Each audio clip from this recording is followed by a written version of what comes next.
Welcome friends, part 6 में आपका स्वागत है। एक्सरसाइज 5.2 का क्वेश्चन नंबर 3 काफ़ी इम्पोर्टेंट क्वेश्चन है और मैं इस क्वेश्चन को बहुत ही अच्छी तरीके से समझाने की कोशिश करूँगा।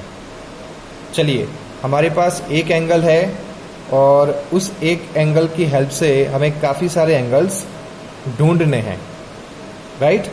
अब कैसे सॉल्व करेंगे? तो यहाँ पे देखो 125 दिया हुआ है, तो 125 के एग्जैक्ट बाजू में कौन है?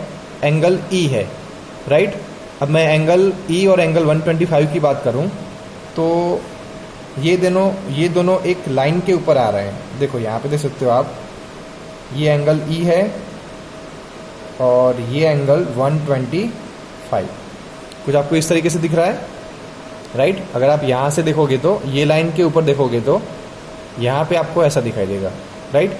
बट यहाँ पे ये क्या बना रहे हैं? एक लाइन बना रहे हैं, लीनियर पेयर बना रहे हैं। तो मैं ऐसा लिख सकता हूँ कि 125 plus E is equal to 180 because linear pair, right. अब एंगल ई क्या हो जाएगा? 180 minus 125, now E is equal to 5 0। तो एंगल ई कितना हो गया? 55। मैं यहाँ पे लिख देता हूँ 55, राइट। एग्जैक्ट एंगल ई के सामने वाला एंगल कौन सा है? एंगल एफ है। एग्जैक्ट एंगल ई और एंगल एफ कैसे हैं देख सकते हो आप। एंगल ई यहाँ पे है तो एंगल एफ यहाँ पे है और क्रॉस बनता है, इसका मतलब क्या होगा? Vertical opposite angle. Therefore measure angle E is equal to measure angle F because pair of vertical opposite angle. Therefore measure angle F क्या हो जाएगा? एफ हो जाएगा 55, राइट। तो मैं यहाँ पे लिख देता हूँ एफ की वैल्यू कितनी आ गई? 55 आ गई, राइट।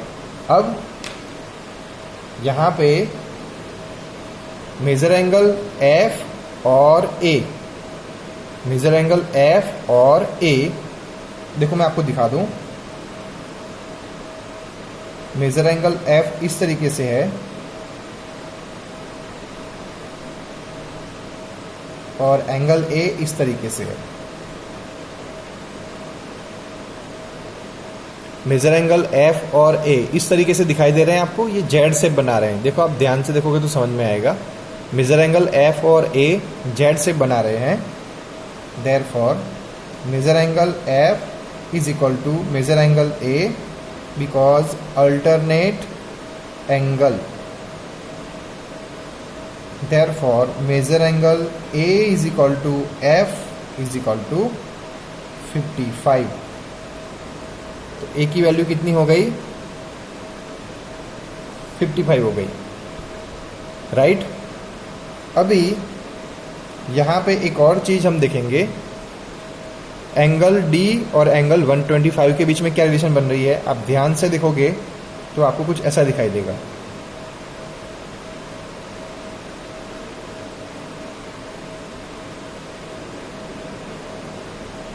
125 है और यहाँ पे एंगल डी है।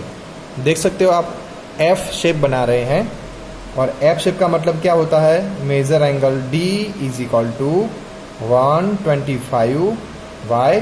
Because pair of corresponding angle. Corresponding angle equal होते हैं और एफ शेप में क्या कौन सा एंगल बनता है?